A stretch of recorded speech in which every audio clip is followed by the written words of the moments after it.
राधे राधे जी। पवित्र वचन YouTube channel में आपका हार्दिक स्वागत है। मैं हूं कात्यायनी। इस वीडियो में हम भाद्रपद अमावस्या की पूजा विधि जानेंगे। भाद्रपद मास की अमावस्या वही अमावस्या है जो सर्वपितृ अमावस्या या महालया के ठीक पहले आती है। भाद्रपद अमावस्या के ठीक 15 दिन बाद श्राद्ध पक्ष शुरू हो जाते हैं। श्राद्ध कार्यों में या किसी भी अन्य धार्मिक कार्यों में कुशा घास का बहुत अधिक महत्व होता है। कुशा एक विशेष प्रकार का घास है जिसका उपयोग धार्मिक व श्राद्ध आदि कार्यों में किया जाता है। इस दिन यानी भाद्रपद अमावस्या के दिन वर्ष भर किए जाने वाले धार्मिक कार्यों तथा श्राद्ध आदि कार्यों के लिए यह कुशा घास एकत्रित किया जाता है। इसी कारण इस अमावस्या को कुशग्रहणी अमावस्या या कुशोत्पाटनी अमावस्या भी कहा गया है।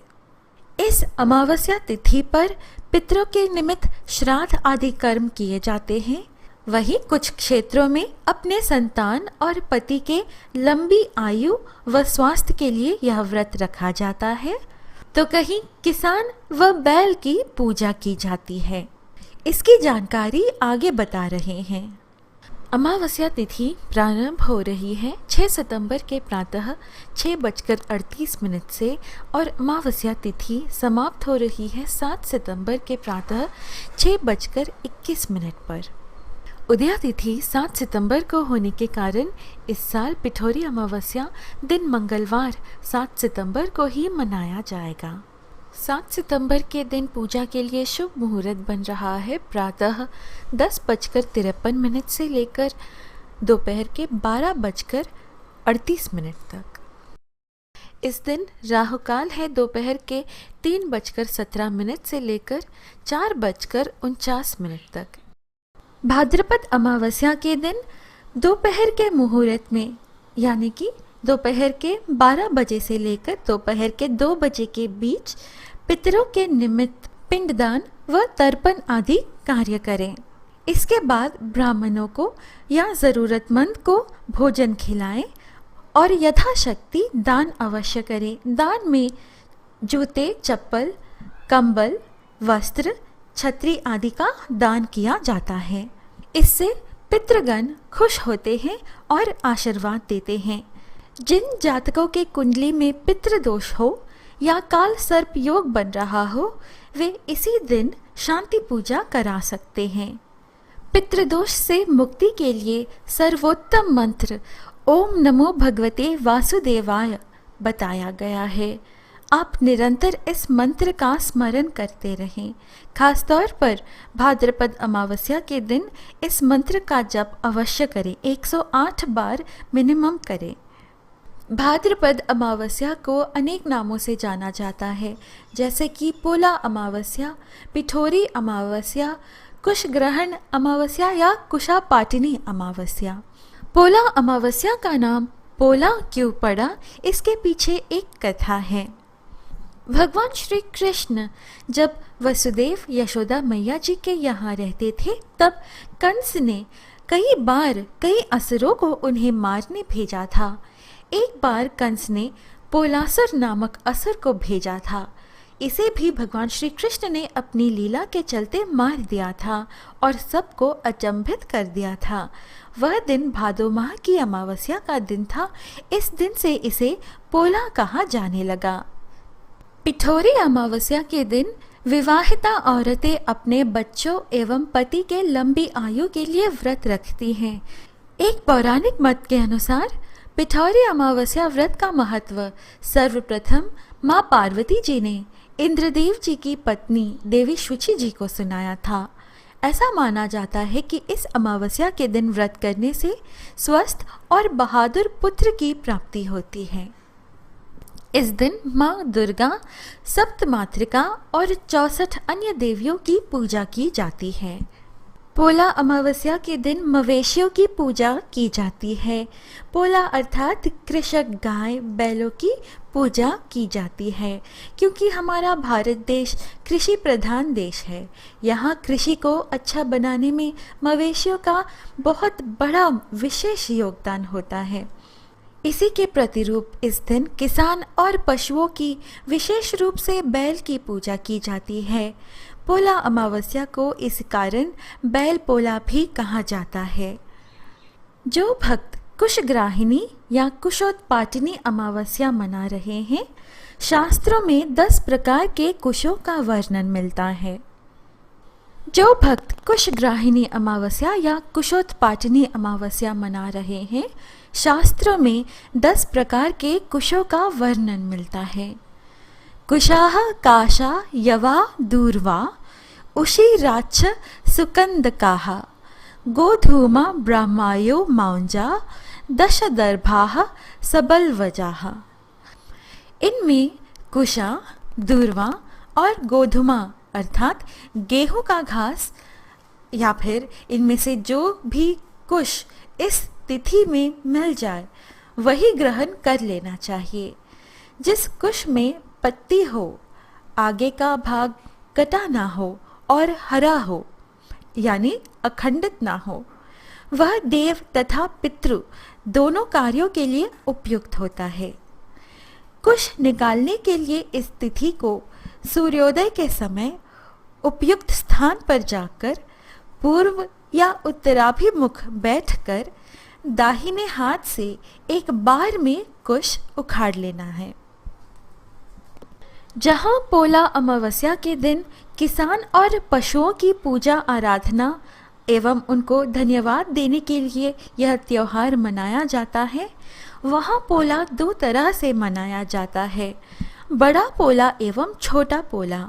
बड़ा पोला में बैल को सजाकर उसकी पूजा की जाती है, जबकि छोटा पोला में बच्चे खिलौने के बैल या घोड़े को मोहल्ले पड़ोस में घर घर ले जाते हैं और फिर कुछ पैसे या उपहार उन्हें दिए जाते हैं। पोला के पहले दिन किसान अपनी बैलों के गले एवं मुंह से रस्सी निकाल देते हैं। इसके बाद उन्हें हल्दी बेसन का लेप लगाते हैं, तेल से उनकी मालिश की जाती है। इसके बाद उन्हें गर्म पानी से अच्छे से नहलाया जाता है। यदि पास में नदी तालाब होता है तो उन्हें वहां ले जाकर नहलाया जाता है। इसके बाद उन्हें बाजरा से बनी खिचड़ी खिलाई जाती है। इसके बाद बैल को अच्छे से सजाया जाता है, उनकी सींग को कलर किया जाता है, उन्हें रंग बिरंगे कपड़े पहनाए जाते हैं, तरह तरह के जेवर, फूलों की माला उनको पहनाए जाते हैं, शाल उड़ाते हैं। इन सब के साथ साथ घर परिवार के सभी सदस्य नाच गाना करते रहते हैं। इस दिन का मुख्य उद्देश्य यह है कि बैलों के सींग में बंधी पुरानी रस्सी को बदलकर नए तरीके से बांधा जाता है। गांव के सभी लोग एक जगह एकत्रित होकर और अपने अपने पशुओं को सजाकर लाते हैं। इस दिन सबको अपने बैलों को दिखाने का मौका मिलता है। फिर इन सब की पूजा करके पूरे गांव में ढोल नगाड़े के साथ इनका जुलूस निकाला जाता है। इस दिन घर में विशेष तरह के पकवान बनाए जाते हैं, जैसे कि पूरन पोली, गुझिया इत्यादि। कई किसान इसी दिन से अपनी अगली खेती की शुरुआत करते हैं। पोला का यह त्योहार मनुष्य को पशुओं का सम्मान करना सिखाता है। और तीसरे प्रकार की पिठोरी अमावस्या का व्रत, यह व्रत शादीशुदा औरतें, विशेषकर जिनके बच्चे होते हैं, वे माँ यह व्रत रखती हैं उनके संतान व उनके पति के लंबी आयु के लिए। इस दिन वे 64 देवियों की पूजा आराधना करते हैं, उनसे अपने बच्चों एवं परिवार की खुशहाली के लिए प्रार्थना करते हैं, लंबी आयु की प्रार्थना की जाती है। पिठौरी में पीठ का मतलब होता है आटा, जिसे खाकर मनुष्य को जीवन मिलता है, वो अपना पेट भरता है। इस आटे का हमारे जीवन में बहुत महत्व होता है। इसी आटे से 64 देवियों की प्रतिमा बनाई जाती है और फिर उनकी पूजा की जाती है। कुछ क्षेत्रों में माँ दुर्गा को योगिनी के रूप में पूजा जाता है, इसलिए हर एक पीठ एक योगिनी को दर्शाता है। इस तरह 64 योगिनी हैं जिनकी पूजा की जाती है। इन सभी 64 देवियों की प्रतिमाओं को एक साथ एक जगह किसी चौके या पाटे पर रखा जाता है। शाम के समय यह पूजा होती है। देवी की प्रतिमा को सुहाग का सामान चढ़ाया जाता है और प्रसाद में पूरन पोली, गुझिया, शक्कर पारे, गुड़ के पारे, मठरी आदि चढ़ाए जाते हैं। पिठोरी अमावस्या के दिन सप्तमातृका की भी पूजा की जाती है। सप्तमातृका 7 दिव्य माताओं से मिलकर बनी है जो शिव शक्ति के द्वारा उत्पन्न हुई थी। 7 देवियों के नाम इस प्रकार है: ब्राह्मणी, वैष्णवी, महेश्वरी, कुमारी, वाराही, इंद्राणी और चामुंडी। पिठोरी अमावस्या के दिन 64 योगिनी एवं सप्तमातृका की पूजा की जाती है। पोलाला अमावस्या मुख्यतः आंध्र प्रदेश, ओडिशा, कर्नाटक एवं तमिलनाडु में मनाया जाता है। इस दिन देवी पोलेरम्मा की पूजा की जाती है। पोलेरम्मा को बच्चों का रक्षक माना जाता है। इस व्रत को रखने से पोलेरम्मा उनके बच्चों की रक्षा करती है। मुख्य रूप से छोटी माता यानी स्मॉल पॉक्स एवं बड़ी माता यानी चिकन पॉक्स जैसी भयानक बीमारियों से उनकी रक्षा करती है। बरसात के समय वायरल और तरह तरह की बीमारियों बच्चों को जल्दी अपने गिरफ्त में ले लेती हैं। इन बीमारियों से बचने के लिए यह व्रत रखते हैं। पूजा के समय दुर्गा चालीसा को 108 बार पढ़ा जाता है। रक्षा सूत्र को देवी के चरणों में चढ़ाया जाता है। फिर इसे माँ खुद को एवं अपने बच्चों को इसे बांधती है। इस व्रत के दिन यदि आपका लड़का है तो चना दाल और गुड़ को मिलाकर लड्डू बनाए जाते हैं और फिर उसे प्रसाद के रूप में चढ़ाकर बच्चों को खिलाए जाते हैं। यदि लड़की है तो उड़द दाल के वड़ा बनाकर चढ़ाया जाता है। भक्तों, ये है पिठोरी अमावस्या, पोला अमावस्या, पोलाला अमावस्या, कुशाग्रहण या कुशोत्पाटनी अमावस्या का महत्व और पूजा विधि। अब श्रवण करें इसकी कथा। एक बार एक औरत का बच्चा बहुत बीमार हो जाता है। उसको कोई भयानक बीमारी घेर लेती है। औरत बहुत गरीब थी। उसके पास इलाज के लिए पैसे नहीं होते थे, लेकिन वह अपने बच्चे से बहुत प्यार करती थी। वो किसी भी तरह अपने बेटे को ठीक देखना चाहती थी। एक दिन मंदिर में बैठी वह रो रही थी। तभी वहाँ से एक बूढ़ी औरत निकली। उन्होंने उस औरत से रोने का कारण पूछा। तब उस औरत ने उस बूढ़ी अम्मा को सब कुछ बताया।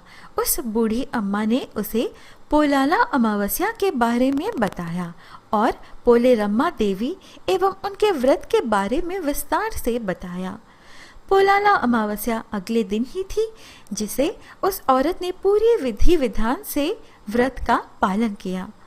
मृत्युशैया में लेटा उसका बेटा व्रत के प्रभाव से झट खड़ा हो गया और इस प्रकार पोलेरम्मा के व्रत से उस औरत को उसका बच्चा स्वस्थ मिल गया। भक्तों, यह है आज की प्रस्तुति। आशा है आपको यह वीडियो अच्छी लगी। इस प्रकार के और वीडियोस पाने के लिए कृपया हमारे YouTube चैनल पवित्र वचन को सब्सक्राइब करें। हम फिर मिलेंगे अगली वीडियो में। जय माता दी।